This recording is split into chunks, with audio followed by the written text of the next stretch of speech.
On July 31, 2024, exactly at 2 a.m. local time in Iran, an airstrike was carried out on the residence of Ismail Haniyeh. In this attack, Ismail Haniyeh, the leader of the Palestinian Freedom Organization Hamas, was killed. Not only Ismail Haniyeh but also his bodyguard, Abu Shaban, was killed in this attack. Who killed Ismail Haniyeh and why? What is the real purpose behind this killing? Stay with us until the end to find out the answers to all these questions. Ismail Haniyeh was a Palestinian political figure and the political leader of Hamas. Since 2007, Hamas has been ruling the Gaza Strip. Haniyeh was born in 1962 or 1963 in the Al-Shati refugee camp in Gaza Strip, then controlled by Egypt. You might wonder why he was born in a refugee camp. Actually, during the 1948 Palestine War, Haniyeh's parents fled from Ashkelon to the Al-Shati refugee camp in the Gaza Strip, then controlled by Egypt. Ismail Haniyeh earned a bachelor's degree in Arabic literature from the Islamic University of Gaza in 1987. It was during the first Intifada protests against Israeli occupation that he first got involved with Hamas. As a result, he was imprisoned 3 times for participating in protests. After his release in 1992, he was exiled to Lebanon. A year later, he returned to the Islamic University of Gaza to become the dean. Haniyeh was appointed as the head of Hamas in 1997 and subsequently rose in the organization's ranks. Family life. Haniyeh was married and had 13 children, 3 of whom were killed in 2024. In 2009, the family lived in the Al-Shati refugee camp in northern Gaza Strip. In 2010, Haniyeh bought a 2,500 square meter or 0.6 acre plot of land in Ramal, adjacent to the Gaza city's beach. Haniyeh registered the land in his son-in-law's name. Later, he bought additional houses and registered them in his children's names. According to a 2014 eNet article, Haniyeh was a millionaire due to a 20% tax on all items entering the Gaza Strip through tunnels from Egypt. Haniyeh's eldest son was arrested by Egyptian authorities at the Rafah border crossing with millions of dollars which he intended to bring into Gaza. Haniyeh's sisters Kuludia, Layla and Saba are Israeli citizens living in the Bedouin town of Tel Es-Sabi in southern Israel. Kuludia was the first to move to Tel Es-Sabi, followed by her 2 sisters. Kuludia's husband said, "Our life here is normal and we want to continue it." Both Layla and Saba are widows but live in Tel Es-Sabi, likely to maintain their Israeli citizenship. Some of the sisters' children have served in the Israel Defense Forces or IDF.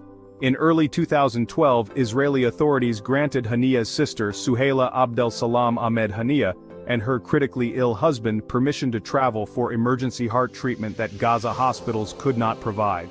After successful treatment at the Rabin Medical Center in Petah Tikva, Israel, the couple returned to Gaza.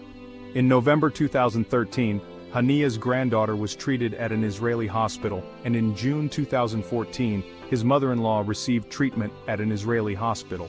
After complications from a routine procedure, the girl spent a week at an Israeli hospital in Tel Aviv for emergency treatment.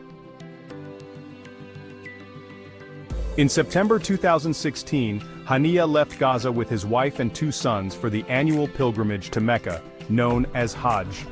This trip, interpreted as the start of a campaign, strengthened the news of Haniyeh succeeding Mashal. In 2020, he attended the funeral of Qasem Soleimani in Tehran, Iran. As of 2023, Haniyeh lived in Qatar. Family members killed by Israel. In October 2023, 14 members of his family, including a brother and a nephew, were killed in an Israeli airstrike on his family's home in Gaza City. In November 2023, one of his granddaughters was reported killed in an Israeli airstrike in Gaza City. Later that month, his eldest grandson was killed in an Israeli attack. On April 10, 2024, 3 of his sons and 3 of his grandsons were killed in an Israeli airstrike in the Gaza Strip.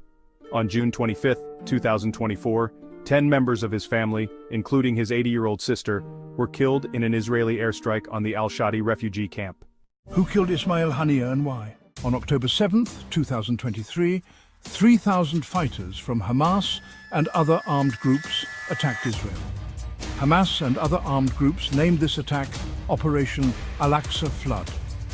In this attack, 1,200 Israelis were killed, along with 1,000 Hamas soldiers. As retaliation, Israel has been continuously attacking Gaza. According to the Gaza Health Ministry, which is run by Hamas, at least 39,480 people have been killed in Israeli attacks since the start of the Gaza war. If you go further back, you will see that Israel has used diplomatic or other means to eliminate those who have waged war against it. Therefore, some countries suspect that Israel is behind this attack. However, neither Israel nor the United States has made any comments on this matter yet. What is your opinion on this? Please let us know in the comments. What is the real purpose behind this killing? There could be several possible purposes behind the killing of Ismail Haniyeh. Weakening Hamas leadership. Ismail Haniyeh was the top leader of Hamas, and his death could significantly impact Hamas's political and military activities. Creating a leadership vacuum and internal strife within Hamas could be a crucial goal. Revenge. After the attack on Israel by Hamas on October 7, 2023, Israel has been continuously retaliating with strikes on Gaza. This assassination could be part of Israel's retaliatory attacks. Conclusion. These could be the purposes behind the killing of Ismail Haniyeh. But it is challenging to be certain about the true intention, as neither Israel nor the United States has made any comments on this matter. There could be deeper politics or strategies behind this assassination that we are not directly aware of. What is your opinion? Please let us know in the comments.